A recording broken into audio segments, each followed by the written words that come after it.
चींटियां सचमुच अद्भुत जीव हैं और उनके जटिल समाज और अविश्वसनीय अनुकूलन ने सदियों से वैज्ञानिकों और पर्यवेक्षकों को मोहित किया है। चींटियों के बारे में कुछ रोचक तथ्य इस प्रकार हैं। प्राचीन उत्तरजीवी डायनासोर जितने पुराने, चींटियां अविश्वसनीय रूप से लंबे समय से अस्तित्व में हैं। उनके जीवाश्म साक्ष्य 10 करोड़ साल से भी ज्यादा पुराने हैं। क्रिटेशियस काल तक, जब डायनासोर पृथ्वी पर विचरण करते थे। यह उनकी अनुकूलन क्षमता और लचीलेपन के बारे में बहुत कुछ बताता है।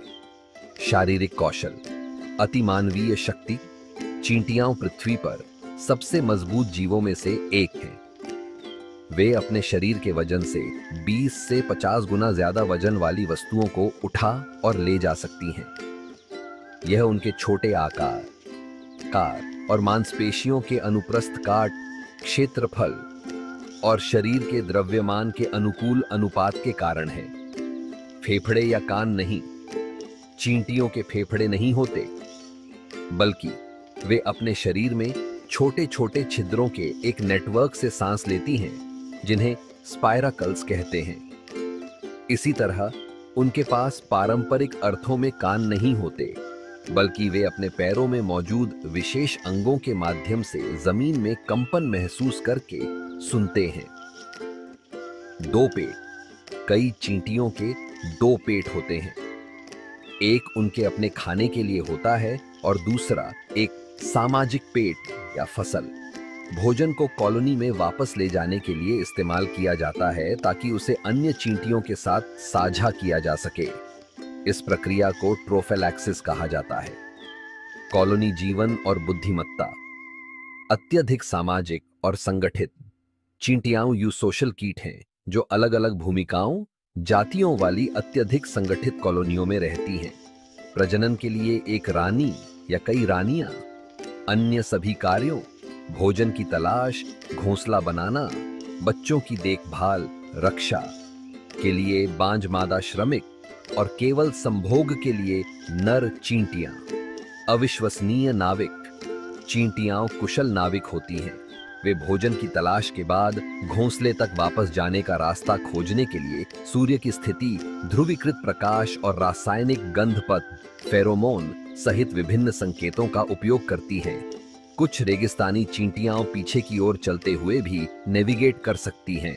संचार विशेषज्ञ, इनका संचार का मुख्य माध्यम फेरोमोन्स हैं, जो भोजन के स्रोतों, खतरे, कॉलोनी की पहचान आदि के बारे में जानकारी देते हैं। ये स्पर्श और कुछ मामलों में स्ट्रिड्यूलेशन, ध्वनि उत्पन्न करने के लिए शरीर के अंगों को रगड़ना का भी उपयोग करते हैं। सामूहिक बुद्धि, चींटियों की कॉलोनी एक सुपरऑर्गेनिज्म की तरह काम करती है, जहां व्यक्तिगत चींटियों का सामूहिक व्यवहार बिना किसी केंद्रीय आदेश के जटिल समस्या समाधान और निर्णय लेने की प्रक्रिया को संभव बनाता है। इस सामूहिक बुद्धि का रोबोटिक्स और कृत्रिम बुद्धिमत्ता में अनुप्रयोगों के लिए अध्ययन किया जा रहा है। असामान्य व्यवहार और अनुकूलन, किसान और चरवाहे। कुछ चींटी प्रजातियां सच्चे कृषि विज्ञानी होती हैं। उदाहरण के लिए पत्ती काटने वाली चींटियां चबाए हुए पत्तों वाले भूमिगत बगीचों में सावधानी पूर्वक कवक की खेती करके उसे खेती करती हैं। अन्य चींटियां एफिड्स को झुंड में इकट्ठा करती हैं। उनके मीठे उत्सर्जन, शहद के बदले में उन्हें शिकारियों से बचाती हैं। दास बनाने वाली चींटियां, कुछ प्रजातियां दासता प्रदर्शित करती हैं। अन्य चींटी कॉलोनियों पर धावा बोलकर उनके बच्चों को चुरा लेती हैं। इन दासों को फिर दास बनाने वाली कॉलोनी के लिए काम करने के लिए पाला जाता है। ज़ॉम्बी चींटियां, एक दिलचस्प और कुछ हद तक भयावह तथ्य यह है कि कुछ कवक चींटियों को संक्रमित कर सकते हैं और उनके शरीर पर नियंत्रण कर सकते हैं।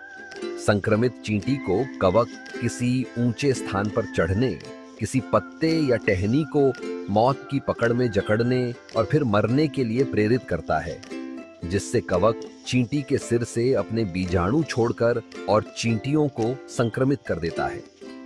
विशाल कॉलोनियां। कुछ कॉलोनियां छोटी होती हैं तो कुछ विशाल। यूरोप में सबसे बड़ी जात चींटी सुपर कॉलोनी 3,700 मील से भी ज्यादा फैली हुई है और इसमें लाखों घोंसलों में अरबों श्रमिक रहते हैं, जहां विभिन्न आबादियां एक विशाल नेटवर्क में विलीन हो गई हैं। जीव भार। पृथ्वी पर चींटियों की संख्या बहुत ज्यादा है। कुछ अनुमान बताते हैं कि हर इंसान के लिए 15 लाख से ज्यादा चींटियां हैं और ग्रह पर सभी चींटियों का कुल जैव भार लगभग सभी इंसानों के कुल जैव भार के बराबर है। ये तथ्य अविश्वसनीय विविधता, अनुकूलनशीलता और सामाजिक जटिलता को उजागर करते हैं, जो चींटियों को पृथ्वी पर जीवों के सबसे सफल समूहों में से एक बनाते हैं।